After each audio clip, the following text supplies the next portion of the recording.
I'm going to go ahead again and get started. Welcome to our November Tobacco Free Tuesdays webinar. We have Great American Smokeout coming this week, and we're going to share some journeys today of how people have quit smoking in our area throughout the state, and we hope you enjoy it. I will say we did the same thing last November, and I believe, and we've done probably 15, 20 webinars so far, and that was by far the best one. I just loved it, and just hearing the journey that people go through in quitting is so inspirational. So, and you will hear from the panelists, and they will be introduced as well. I am Gina Roberts. I'm the acting program manager for the Tobacco Control Program. We also have a regional tobacco control team with us here today. Sarah Burkhead from the Central Region, Tiffany Eustace from the Northwest region, Carrie Cannon from the Northern region, and Nicole Mayan from the Eastern region. And I'm also from the Southwest region. So we're here throughout Virginia to assist you as you're working day in and day out to help people quit using tobacco. So this is just a very special webinar, and we appreciate you joining us today.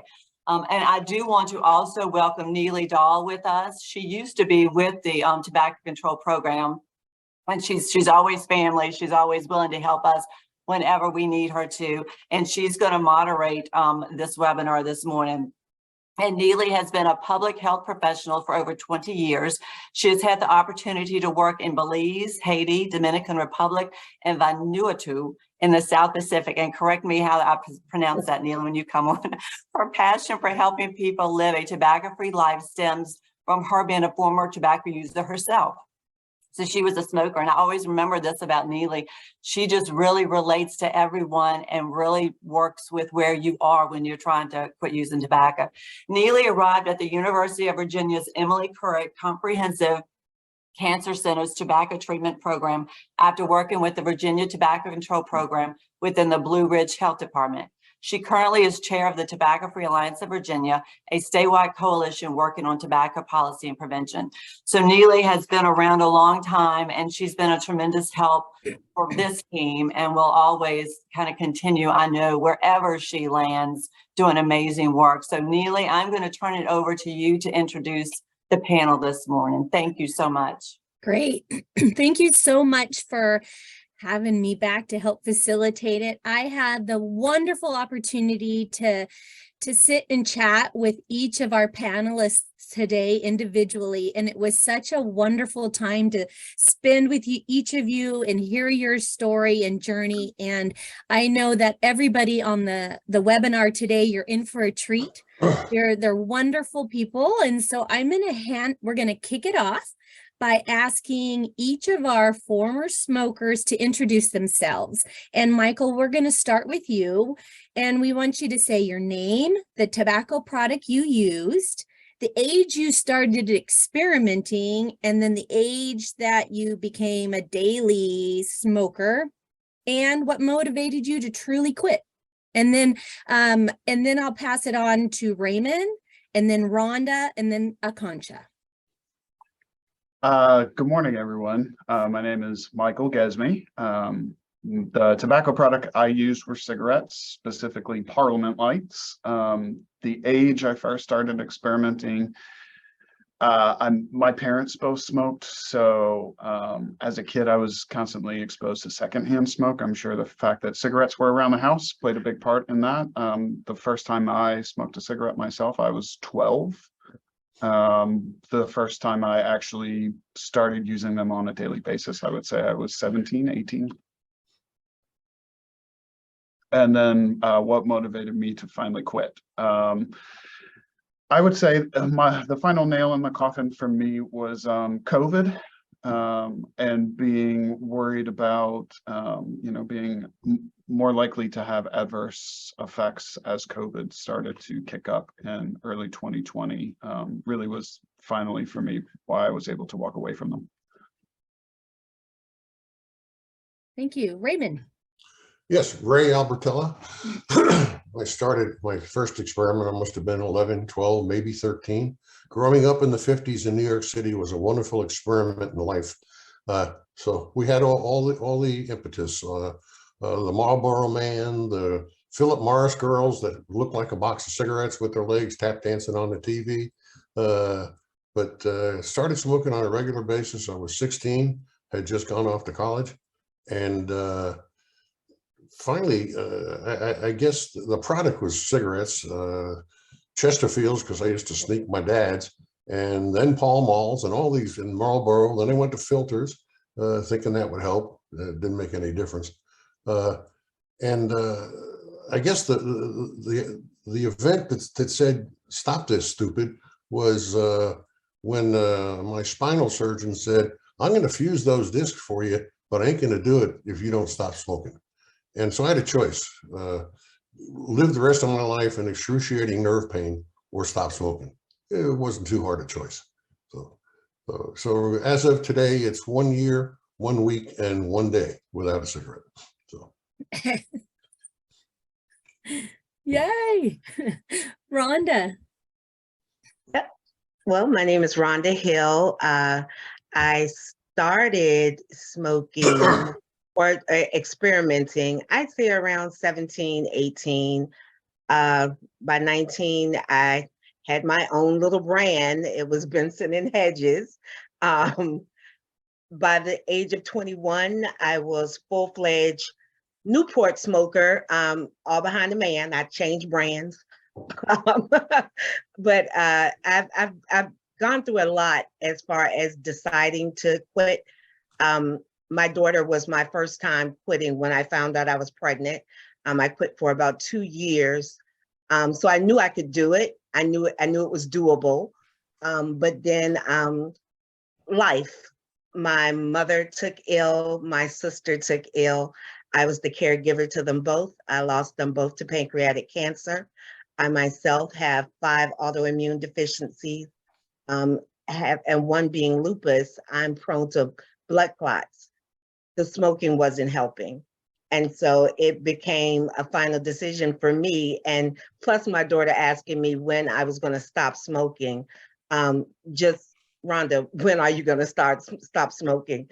And so I finally made that conscious decision after my health and everything was taking a decline. It was like 31 prescriptions, a pack of Newports. This isn't blending.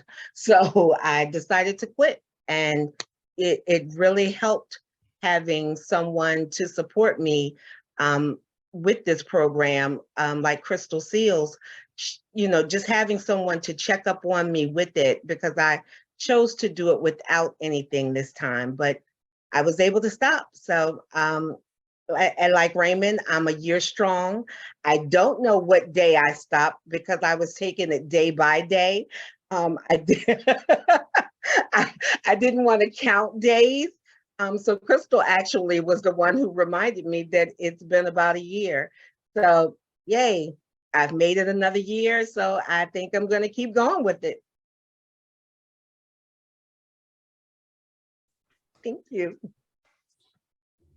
Akansha. All right. My name is Akansha Anvil. The product that I used was Juul. I feel like my story kind of maybe mimics a lot of like younger college students and their transition into addiction with vaping.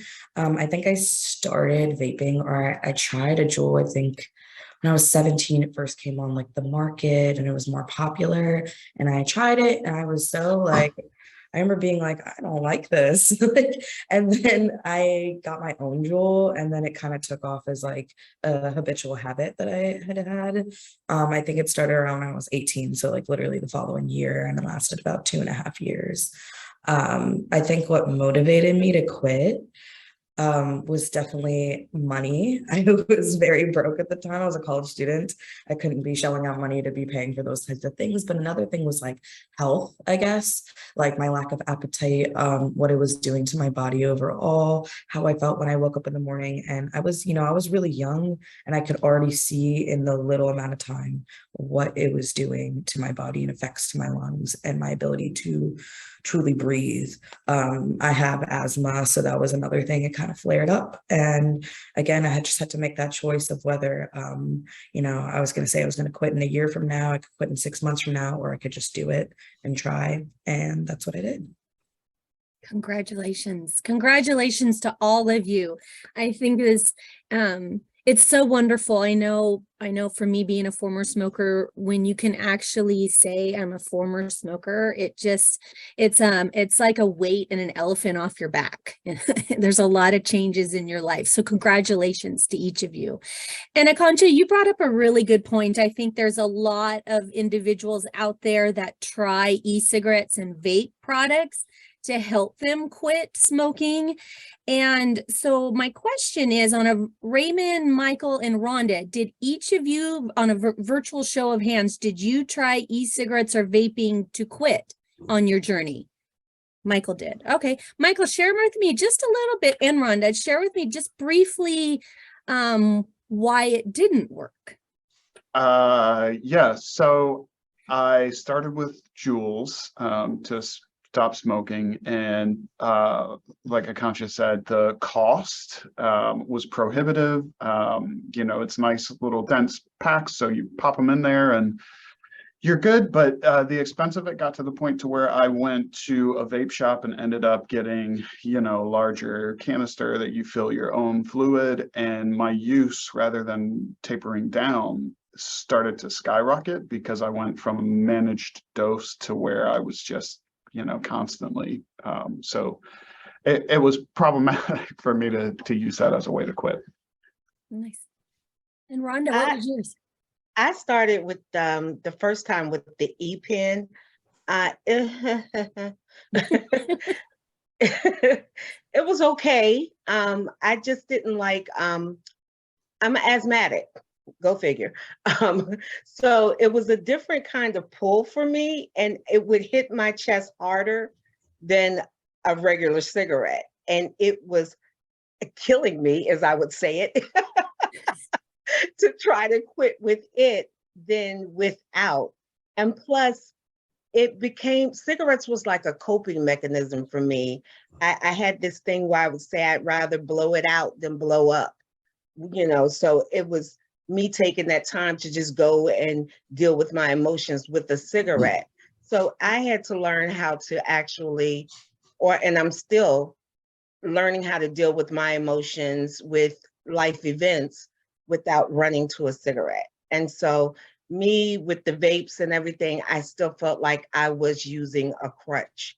And so it was trying to find that way still to deal with my emotions and life's issues without worrying about blowing up, blowing out, whatever.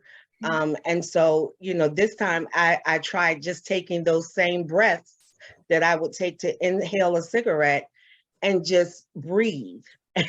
And so just take in the same air that I would to pull on a cigarette and just take that time. And so now even still, when people take a regular cigarette break, I take a breathing break. Yeah. So, you know, if you can step outside to smoke a cigarette, I can step outside to take a breath of air.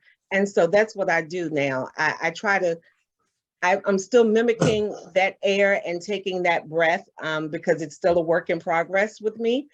But it's helping. It's helping me to learn how to inhale and blow out instead of watching my money burn out. Right. And you bring up a really good point. I think that's one of the tips that I always suggest with individuals is think about what you enjoy about the product, what you enjoyed most about smoking. And then, for example, stepping outside and, like you said, taking that moment for yourself, taking some deep breaths, whatever it is, stepping away from the situation. Also, I encourage people to bring that into their daily lives. You don't need a cigarette, you know, to do that. Go outside and take that break. And you brought up a really good point too, because cravings, we know, can last anywhere between 3 to 5 minutes. And of course, it can feel longer, and they come back to back for many people in the beginning. So like you said, you're using that time to go outside and breathe. Are you using the same activities or approach now to remain quit that you did when you were working on quitting? Yes, I am. Okay. Like you said, I still have the craving. Like especially when there's a stressful situation. It's first thing you do is clench up, and I gotta. It's the only thing you can think about to relax and to bring it down. Well, no, if I just breathe, I can bring it down. And so it's a conscious effort for me right now. And the best thing though is I can't stand the smell of cigarettes. So seeing someone with one doesn't bother me. Smelling one doesn't bother me because I didn't like the smell anyway. I was more so of a private smoker. I didn't smoke in groups. I smoked by myself. It was nothing that I shared publicly with people, although, yeah, if you knew I smoked, you knew, but it was nothing that I flaunted around with. So, you know, for me right now, it's me stepping out right now to speak out publicly about it for something that I didn't share publicly. You know, it's I can help that next person that's doing this in the shadows of, you know, and right now my daughter is my accountability coach. She's the main one. And I get so worried about, like, that was the main thing when I was quitting, was, will she smell it on me? If I did one, will she smell it? And so I just didn't want to get caught. Yeah. I wanted to be that strong vessel for her. I wanted her to think, Mom is Superwoman. She can do it. Right. And although I'm not Superwoman, and I do have to show her that side, but no, I can do this. And if I can tell her to put her best foot forward, who am I not to? Right, right. What about you, Michael? Yeah, I would say kind of along a similar track to what Rhonda just said. I think when I first started smoking, it was, you know, you're young, you're out having a couple drinks with friends, maybe more than a couple, right? And you go through half a pack of cigarettes in a night, or you know, you're asking someone else for one. So it's a social thing to begin with. But then as I aged, as I stopped doing those same things in larger groups and with the same folks, and people kind of grow out of it, and you become one of the last ones that you look around, and it's like, well, so then it becomes something that you kind of have to hoard to yourself. So it was kind of like cigarettes were my precious. Something that I would do when other people weren't around, that I would go around the corner of the building, I would put on a coat, so that when I came back in, I had something to take off so I didn't smell like it. Hand sanitizer, gum. I was very good, or at least thought I was very good at covering up the smell of it, hiding the fact that I had cigarettes on me. I would use things like alcohol as an excuse to light up a cigarette. Maybe I didn't really want another drink, but people kind of look the other way or excuse it for you if they know, like, you know, it's because you had that second beer. So yeah, have your cigarette, because then other people who don't typically smoke on a daily basis will also say, or if they vape, you know, let me hit your vape, right? If they're out in that kind of environment. So it excuses that for you. So it got to be where it really, like, I was embarrassed of the fact that, like, this is an enormous problem. It cost me all this money. I'm doing this, like Rhonda said, like in the shadows, like it's a shameful thing. I don't want to be this person anymore. So what do I need to do to not have this be over my head anymore? And I still miss it. I still miss my precious, you know. I still want a cigarette now and then, but it's been over a year now. So fingers crossed. What did you do to get through those cravings? I used NRT. I can't even tell you how many times I tried to quit. I used Chantix at one point. It wasn't the medication for me. I had issues with some nightmares from the Chantix. So it works for some people. It didn't work for me. I tried patches. I found those to be itchy. Ultimately, what I used was lozenges. Lozenges helped me a lot to get through that. The other thing that I will say is there's a lot of apps out there for folks that want to quit. The one I used was Quit It. So you put in the date and time you have your last cigarette, you put in how much money you typically spend on a pack. It calculates for you how many cigarettes you have not smoked, how much money you've saved. And it actually gives you a little tick bar that goes across that tells you with benchmarks that you've hit. So after the first 8 hours, it'll tell you, oh, your breath should be cleaner. And then after the first 24 hours, it tells you, you know, you should your oxygen levels are returning to normal. You should start to like not feel it as much when you go upstairs in your extremities. So seeing that in real time and having something to like look forward to rather than trying to outrun the fact that I really want a cigarette really helped as well. Nice, nice. What about you, Raymond? What did you do when you were having a craving to get through it? Oh, did There you we hear? go. There we go. I finally figured out how to turn the microphone on. Actually, you know all what I did because you were the person that started me on my journey. The other folks may not realize this.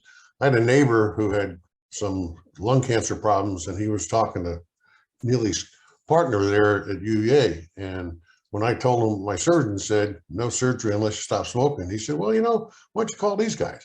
And I did. And it was the kit of tools that she sent. I still have some of them. Fortunately, I have not had to use them.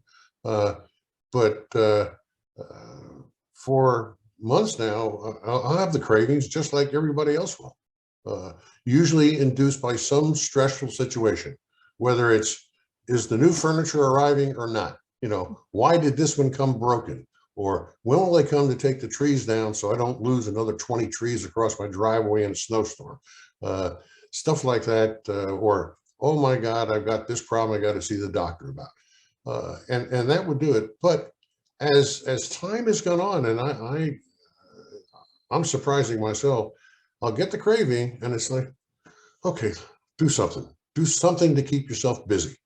And sometimes it's just doing some paperwork, playing solitaire on the computer, just to get my mind off whatever it was that prompted me to say, I think I would love a cigarette. And not a day goes by that something doesn't happen that, boy, I could really use a cigarette now. Sometimes it's coming out of Walmart or coming out of Costco, having gone up and down the aisles, trying to find all this stuff, finally getting out of there. What a relief. And boy, I wish I had a cigarette on my way home. And fortunately, I don't have them around so that, you know, I can't reach for them. But what I have gone to, many of the things that Neely had suggested of lozenges, patches, etc. I used to use the cinnamon lozenges, so the sugar-free and all that. Then I went to just sugar-free candy, the Werther's caramel. Yeah, Werther's caramel or cough drops, you know, stuff like that. As long as it's sugar-free and I can get them in bulk at Costco or bulk in Walmart, it was good. And I'll pop those and it's not a problem. But the keys early on to getting past the urges was cinnamon lozenges, cinnamon candy, Fireball suckers, or whatever you want to call them. Those that really provided some substitute satisfaction somewhere up here, whatever the neurons or whatever goes on up there to say whatever. And as I say, the patches, and you go from the heavy duty ones to the lighter duty ones, patches or lozenges. But one thing that really helped was the Chantix. I had used it once before, but I had used it on its own with no other activities, no other support, did not have a support group, did not have a person who would call me initially once a month and every 3 months. And hey, well, we're going to set the date. I think the next call is January, you know, like a mother hen, not nagging, but encouraging as far as that goes. So that whole process. And then the other thing that Neely turned me on to was a group called Quit Smoking Blue Ridge. It's a group that meets once every 6 months, run by a gentleman called Scott Mean. And it's weekly seminars. They go for about 6 weeks on Wednesday nights. And just fantastic guest speakers and other folks like us going through the journey, some of whom have quit, some of whom are still working on it. And I found that support group plus Mother Neely checking up on me kept me on the straight and narrow. Without those two elements, all the other items probably wouldn't have helped. And it was, in fact, it was through that group. It was the time when Chantix was taken off the market by the manufacturer for some manufacturing problem. It was through that group that I got put on to a pharmacy up in Canada that was able to ship me the generic for a hell of a lot less money too, as it turned out. But so I went on their 6-month program and came off it about a month and a half before my surgery, and from then on, it's been a surprisingly not say easy, but smooth ride. Oh. Nice. Yeah, and I think also what is really motivating too is that you smoked for 60 years. Yeah, 66 years. Yeah. Yeah, Like and to be able to put your mind to it, all of you, that determination to do it, is huge. And Akancha, what was some of the things that you did when you were having a craving to get through those and not puff on your Juul? See, I feel like vaping, it's the culture is very different. And I think the problem about it that people underestimate is that it's really hard to quit because it's so accessible. Like anywhere you go, there's not, you can hit it in the car, you can hit it around people, you can do, and it can be discreet. You can make it discreet. I think when I was like really craving it, I think I was craving like the act of smoking something. Like I had tried like CBD, I tried water vapor, I tried, before I had actually quit, I like Juul's like 5%. I used to do 3%. And then bring myself down to like a 0 on something. And I was like, it's just the act of smoking, I guess, that has become habitual to me. I guess like it was a lot about like who I surrounded myself with too. Vaping is a very social, like interactive thing to do. And I feel like specifically with college students, it was like my climate that I was around. It was like everyone was doing it. So anyone that I was around, I was doing it like with. And then when I would change the group of friends that I was with, and I was with somebody who didn't do that, it kind of felt a little shameful. Like they'd be like, oh my gosh, you're hitting that. You're one of those, like, or you know what I mean? Like it was kind of like the stigma, you know? And it was so interesting because it was like when I went to this big party school that everyone, it was so cool. Like it was like so interactive, everyone was doing it, and nobody even like thought twice about like, I guess, a long-term effect that it could have. Even now, I think the only time I like feel like I crave one is when I'm drunk. That I feel like won't go away, but I can make the active decision to not do it. Right. And just also around who I'm around. If I'm not around anyone that has one, I probably won't do it. So, but as a whole, I actually like have become really averse to it over time. Like I work for the Center for the Study of Tobacco Products, and funny enough, and we work with a range of tobacco products and vapes and different kinds of things. I even worked with Juul, and I never like once like looked at it while packaging something being like, oh, I really crave this. In fact, it was kind of like an adverse effect. I think the FDA taking off a lot of flavors from the market was a really big one. I would look to do Juul because they had mint, they had cucumber, they had mango, and then as long as all those flavors went away, I wasn't like particularly interested in menthol. It was, again, like Rhonda said, it was very harsh on your throat. Like it was and I've had a cigarette before, so I can kind of like see what the comparison was like. I've tried menthol and non-menthol, and it's something about like, I guess the intake too, like it's electronic. So it's like, it's just a really heavy hit. Like it's not controllable. And again, like I said, it doesn't really linger and smell. So I didn't really have to hide it or anything like that. But there would be times where I'd go home for break and like, I would go to my room and like sneak up and hit it and then come back down. And, you know, it felt like it was like a secret, and I didn't want it to be that. Right, right. You bring up a really good point. You talk about an active decision.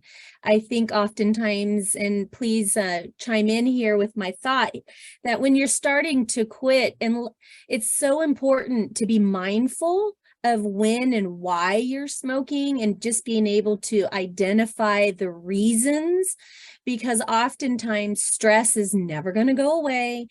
And people that irritate you will never go away, and situations. And it's about pausing, taking a breath, and being mindful, and knowing that you can make the active decision on how you want to react or interact. Right. And so that's really smart to be able to take that active decision.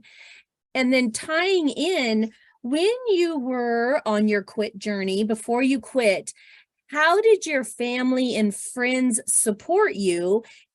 And then how did they not support you? Like what worked and what didn't work in regards to family and friends support? Raymond, you want to start? I want to backtrack on one thing that you brought up, when and why you would have a cigarette. One of the things that came out of that Blue Ridge Quit Smoking was chart when you have a cigarette. Put down the time.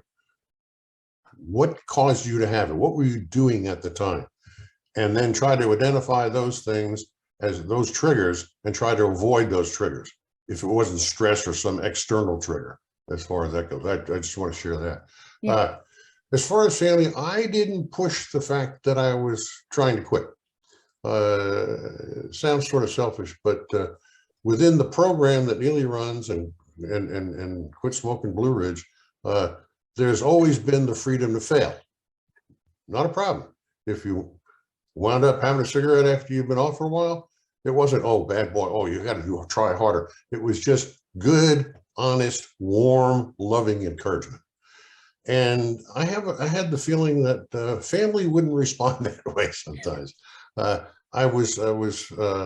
feared the fact of failing and my family thinking maybe less of me, or providing me with an encouragement that really was more patronizing than, no matter how much they may love me or not. I didn't want to feel patronized. I didn't want the phone calls. Hey, how's it going? You do good today? And I knew that an Italian family, I knew that was going to happen. So I avoided that like the plague. So as I made progress significantly, what I thought was true, I might mention in talking to one of the kids, geez, it's been 3 months since I had a cigarette. I guess we're doing pretty good. Okay. And leave it there and didn't go into a long thing of all the effort that was being spent on my behalf by UVA, by Quit Smoking Virginia, by the drug manufacturers and all the other folks that were contributing to my journey. But so that's it in a nutshell. Nice.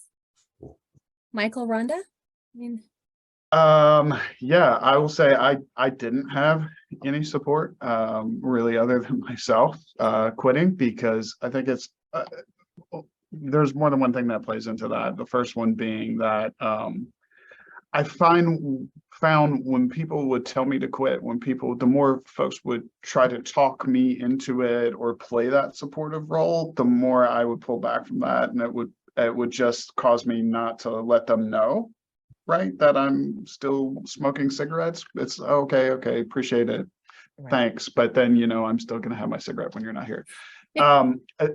The other piece of that is it really felt like it needed to be my decision, and I think during COVID, living by myself, being isolated, it put that on me to, it's you're kind of on your own with this. And the other part of it is people already thought that I had quit because people hadn't seen me with a cigarette, because I had been so kind of sneaky with it. And they knew that if I went out and had a couple drinks or something like that, yeah, they would see me with a cigarette in my hand, but they didn't realize that I was still doing it on a daily basis. So it was kind of like, all right, I guess I have to live up to what people already think that I've done.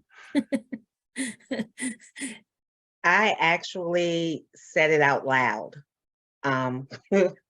You keep it to yourself, but I said it out loud, and I said it and my daughter heard me.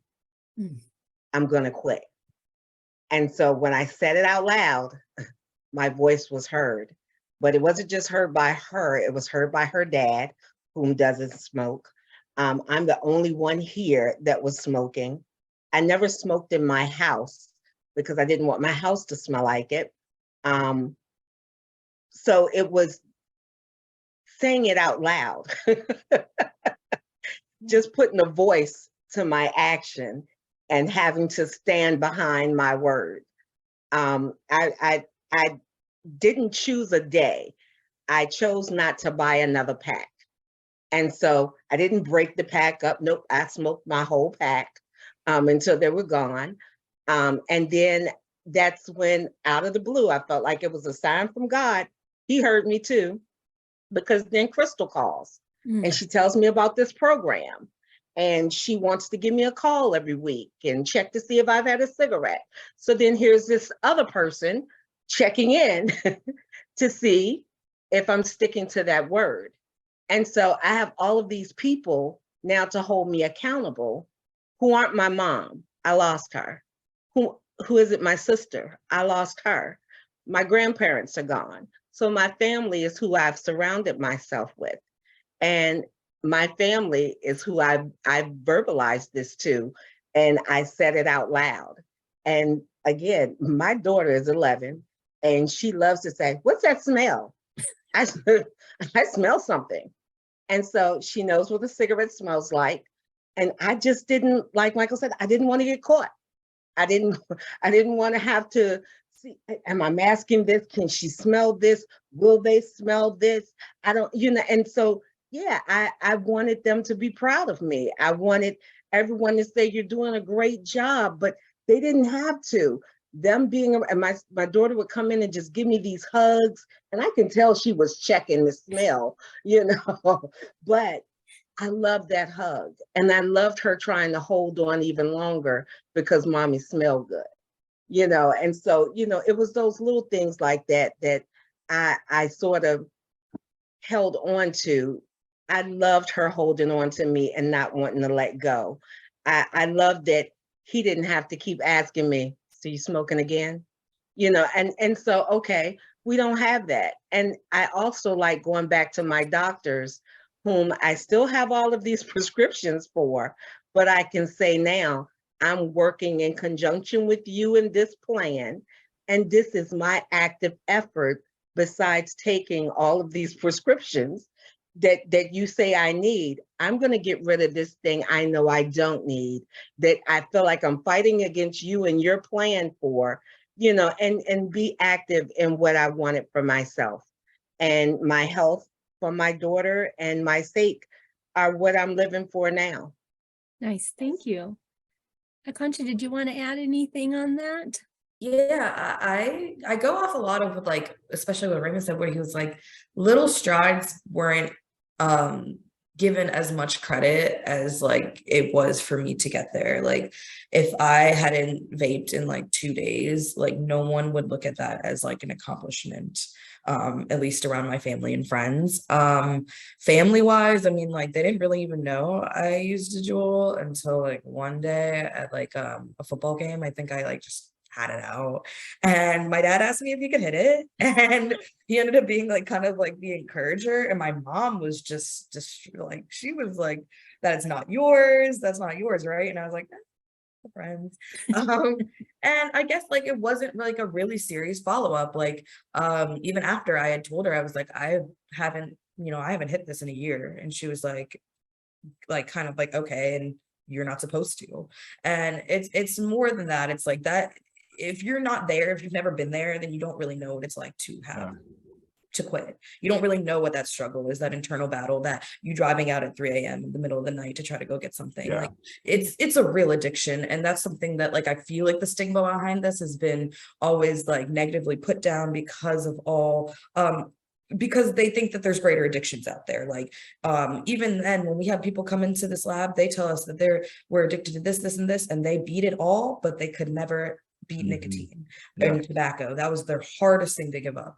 So it was like that's a real thing. And even then I have my best friend, she would always, it was kind of a guilt thing. Like she would be like, "Oh, like me and her boyfriend would both vape," and she'd be like, "Oh, you guys are the worst."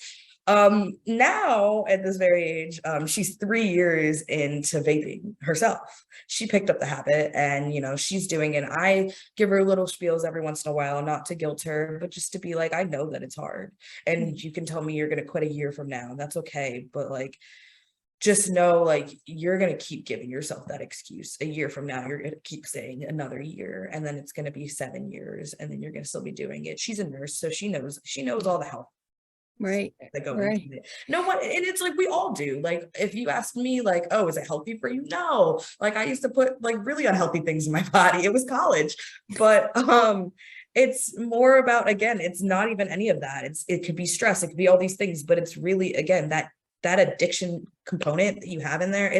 it's chemical, like it's not going to leave. Yeah. It's hard. No one tells you that. Like, and they most certainly don't really like when they're, especially with vapes, they're so like promoted towards the youth that I think that's the scariest part about it. Like seeing like 14, 15-year-olds on that and really just not even knowing what you're getting yourself into in the long run. Like even with drinking alcohol, it's the same thing, but I can't be the person to say that to somebody. They just have to figure that out for themselves. But yeah, I just feel like, again, it was really me who got me to quit at the end of the day. And you make it such, every one of you just made a really super point, is that everybody's quit journey is individual. Everybody has to find what works for them. And like what Ray said, like with the quit kit, oftentimes we encourage people to try cinnamon, butterscotch, fidget spinners, coloring books, whatever you can do to redirect your mind, or sit in with that craving and breathe and just be mindful of why you want this. So there's different pathways to getting to where you want to be and live tobacco free. And I think you made another really great point, small wins, right? Just building off of those small wins. For somebody else, it might not mean anything, but for you, you've got to identify that, man, I didn't have a cigarette with my coffee this morning, and I went 2 hours without smoking this morning. That's a huge win when you're used to having a cigarette within 5 minutes and your feet hitting the ground, and building off of those wins. And then, so another question I wanted to ask, and we'll start with Michael on this. What surprised you most about your individual quit journey? What just surprised you?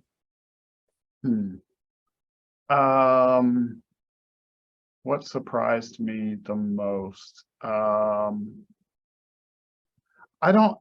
think I had tried so many times that by the time I finally was finished, the thing that really surprised me is how great of a distance I was able to put between myself and the tobacco, and looking back now and thinking about it, I think the distance that I've been able to go this final time has, like was just said about addiction, you really don't know until you're there what it's like. And I think that's part of it, is like every day is like a new step forward in that for me, that I learned something new, or when I sit and reflect back on it.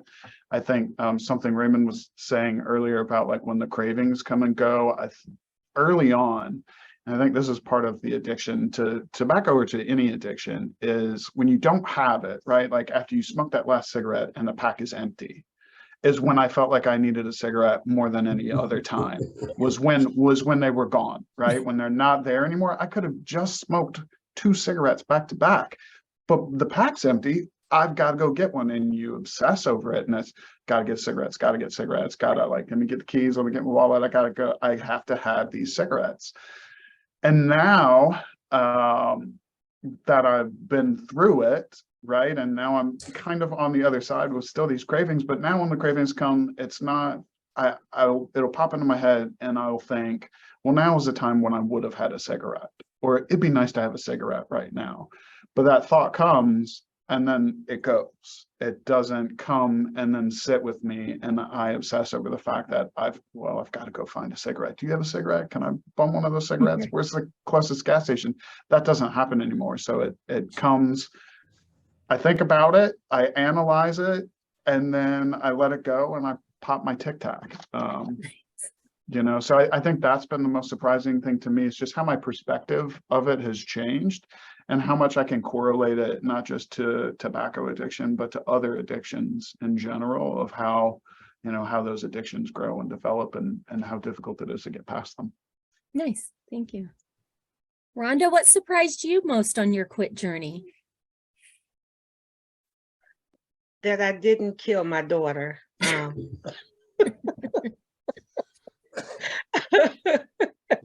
Were you afraid you'd have the mood swings and grumpy? And I was very much so afraid about the mood swings. I was more than afraid about the weight gain.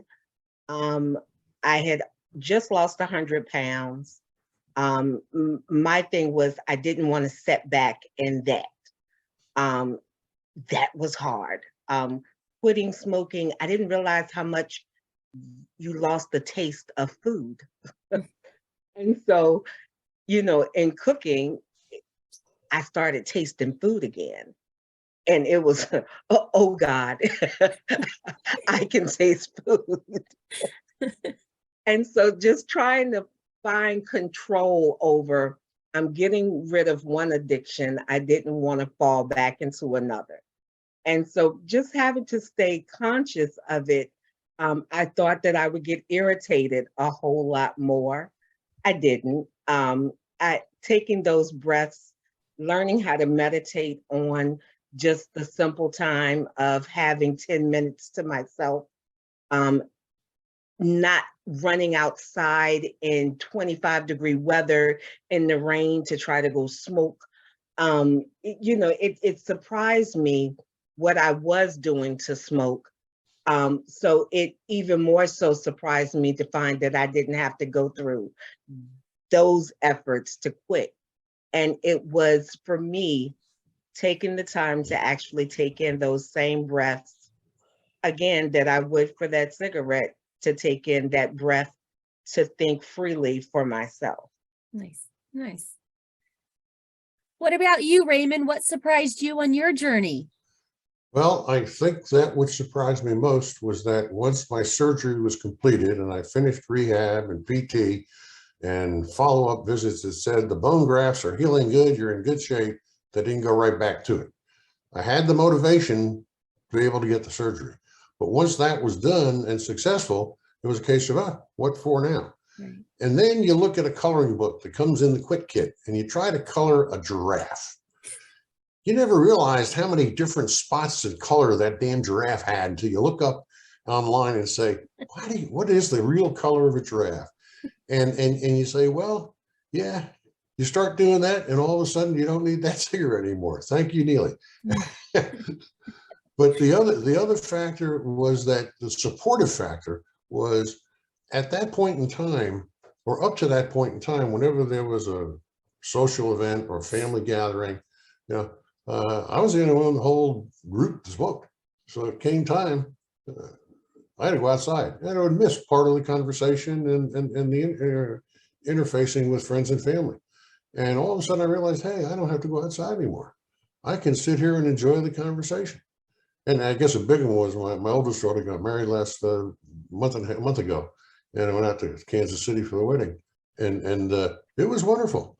I didn't have to go off in a corner someplace and smoke. And it turned out there were some other people there that were smokers. I saw them doing that. I said, oh, geez, I really hope they can do something about that. But I wasn't going to go over and start proselyting at that event or that occasion to do it. I didn't think that would go over very well. But so I guess that's in a nutshell. I do remember when I had my last cigarette on November 7th, a year ago, I had 4 cigarettes left in a pack, and that pack was in the drawer on my desk. And that was my fail-safe. If I really had a problem, I knew I had those 4 to go to.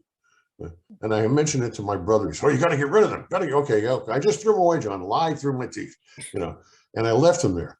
And as time went on, when I realized I really didn't need them, even though I had these urges, I could get through that urge without it. That's when I crumbled them up and threw them away. Nice. And I think that was the deciding factor of, not the deciding factor, the event that told me that I think I can make it for the long haul. Mm-hmm. In my case, I don't get as many of the benefits health-wise as you guys. When you get to be an old fart, your blood pressure is going to stay up. You're still going to huff and puff going up and down stairs. It still takes you 4 hours to do what it used to take you 20 minutes to do. But so be that as it may.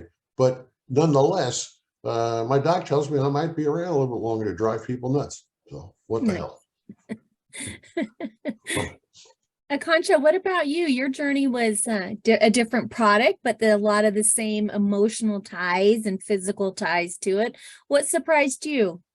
I think 2 things surprised me. One, how adverse I am to it to this day. Like, I really thought I'd be like, oh, like, I love the smell of it, or I love everything about, like, I have hit a jewel before, like just randomly, just to see what it would happen, or like not even a jewel, but like a vaping device, and I literally thought I was gonna vomit. Like it was like the opposite effect. Like it really took like a massive 360. Like even if I smell it sometimes, that strawberry cheesecake, whatever they're blowing out of the mod vapes, I get like nauseous. And I think the second thing was that like I did it, you know, I was able to do that. And um if I can do this, then I feel like I can do a lot of things in life. And I have my own household now. Like I have no one monitoring me, no one sitting over my shoulder telling me I'm doing this or this or this wrong. I could easily go out and go buy one and just use that and start up a habit again. But I make that active decision every single day to not. And I think that's what surprised me the most, like you don't really know until you're there. Right. And I'm really proud of myself for that. Each of you should feel very proud of yourselves. And I know we're kind of wrapping up on time. And so I'm going to ask you to answer my question is, and try to do this in like 2 or 3 sentences. And the question is, what advice would you give a person who is starting or even contemplating wanting to get on their own individual quit journey? What advice would you give? Rhonda? For me, take time to go into yourself and ask yourself why you want to do it. Why did you start? So why do you want to stop? So, just take that time to go in and ask yourself why, because if you're going to do it for you. Do it for you, if no one else. I had a different motivation. I have my daughter, but it was really about me still. And what I wanted to show to her. And so, just take that time to go in and like you said before, learn your triggers, learn what really motivates you to want to hold on to that. Nice. Akansha? I think the advice I would give is that it's not linear. There's no mapped out way of how you should take your journey. If you slip up, that's okay. Give yourself some grace, because like, again, just you wanting to quit or just the thought of wanting to do that is a big step. And it's a step that a lot of people in their life don't take. So just give yourself a little grace, give yourself a hug every once in a while. And like, remember, like it all comes with self-love. Nice. Raymond? In my personal experience is be willing to seek help. At the very least, be willing to seek a source of information so you know what's available to help you quit and what's available to support you each step of the way if you choose to ask for that support. And of all that, I guess, again, I made this phrase before, is as you're doing it, whether you're working with somebody watching over you or not, or using supplements or whatever, is don't be afraid to fail. Yeah. If you fail, so what? You tried. Don't beat yourself up. Try again. Now, you may get so frustrated that you ultimately give up. Well, if that's the case, that's the case. You're not going to be thought less of, except your own self-image. You might think less of yourself for it, but you got to try it. I wish that I had the impetus of some serious surgery 50 years ago, and a surgeon telling me I ain't gonna do it unless you got stop smoking. Right. I would have been not considering all the money I would have saved, but just the general health. But The freedom to fail is huge. The freedom to know that, take that quote unquote failure and learn from what did you learn about yourself? And Michael, what advice would you give?